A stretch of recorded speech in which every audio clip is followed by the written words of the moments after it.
সেনেরচর প্রাথমিক বিদ্যালয়ের ঝুঁকিপূর্ণ ভবনে দুর্ঘটনায় শিক্ষার্থীদের অনুপস্থিতি বাড়ছে, ছুটিতে থাকছেন শিক্ষকরাও, ব্যাহত হচ্ছে পাঠদান। রুবেল আহমেদের প্রতিবেদনে বিস্তারিত।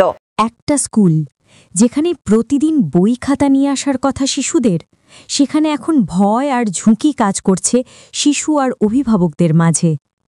টাঙ্গাইলের গোপালপুর উপজেলার সেনেরচর সরকারি প্রাথমিক বিদ্যালয়ের ভবনটি আজ শিক্ষার নয়, হয়ে উঠেছে এক আতঙ্কের নাম। স্কুল আমার হাতি পড়ে, এঙ্গা মাটিতে ভয় করে, এঙ্গা বাইঙ্গা পড়তে পারে, নদী যায় না স্কুল, বাইঙ্গা মারা হলো বর্ষার। এই যে ভবন দেখতেছেন, এটা পুরাতন বিল্ডিং, এটা জ্বলন্ত নদীর ধারে ভাঙ্গা পড়ার আশঙ্কা আছে। মনে করেন যে বাচ্চা ঘর, জীবনে ঝুঁকি আছে, নতুন একটা ভবন তৈরি করার খুবই দরকার। এই প্রাইমারি স্কুলের অনেক সমস্যা, স্কুল ঘরের ভিতরে ভাঙিয়ে যাইতেছে, স্কুল ঘরের ফ্যান লাগাইছে, ফ্যানগুলো সব একাই ছিঁড়া পড়ে, সেই কারণে আলনাসর প্রাইমারি স্কুলে ছাত্রছাত্রী আসে না। প্রাইমারি স্কুলের পিছনে একটা নদী, এই নদীর কাঁচার স্কুল ঘরের পিছনে ভাঙ্গা এবারে নদীর মধ্যে গেছে গা, অনেক আর বয়স ছাত্র আইতে পারে না, ছাত্র গার্জেনরা দেয় না। এই যে আমার পিছনে একটা ভবন, এই ভবনের ফ্যান ভাঙ্গা পইরা ছাত্রগণী বয়ে আহে না, ছাত্র গার্জেনরা দেয় না। এই যে একটা আমড়া গাছ আছে স্কুল ঘরের সাথে, এই স্কুল ঘরের সাথে আমড়া গাছ অর্ধেক খাই হালাইছে পোকায়, ওই নিচে মাটির শুই উঠিরা, এটা যে কবে পইরা জায়গা ইটা ভাঙ্গা যাবো গা তার কোনো নাই।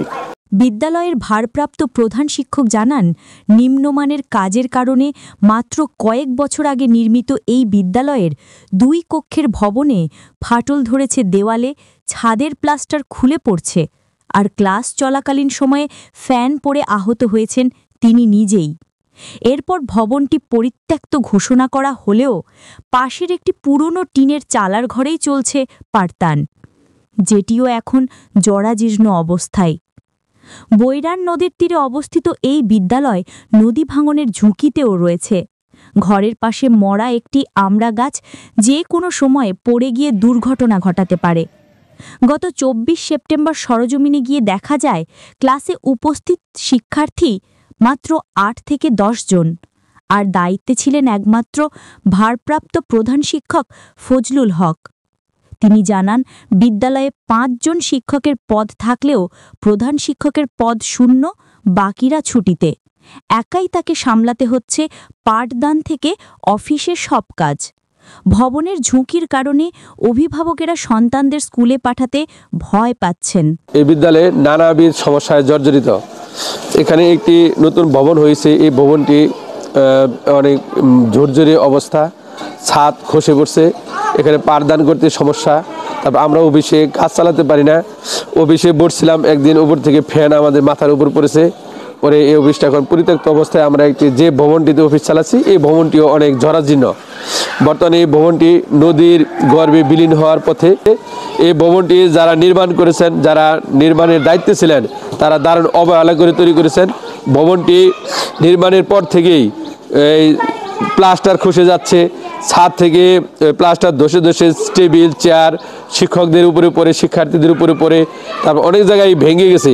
ভবনটি অনেক নিম্নমানের কাজ হয়েছে। ভবনটি পরিবর্তন করে নতুন একটি আধুনিক ভবন দিলে আমরা শিশুদেরকে সুন্দরভাবে পাঠদানের পরিবেশ পাবো এবং শিশুরাও পাঠদানে উৎসাহী হবে। এই গাছটি যে কোনো সময়ে ভবনের উপর পড়ে যেতে পারে, শিক্ষার্থীদের উপর পড়ে যেতে পারে, ছাত্রদের উপর পড়ে যেতে পারে।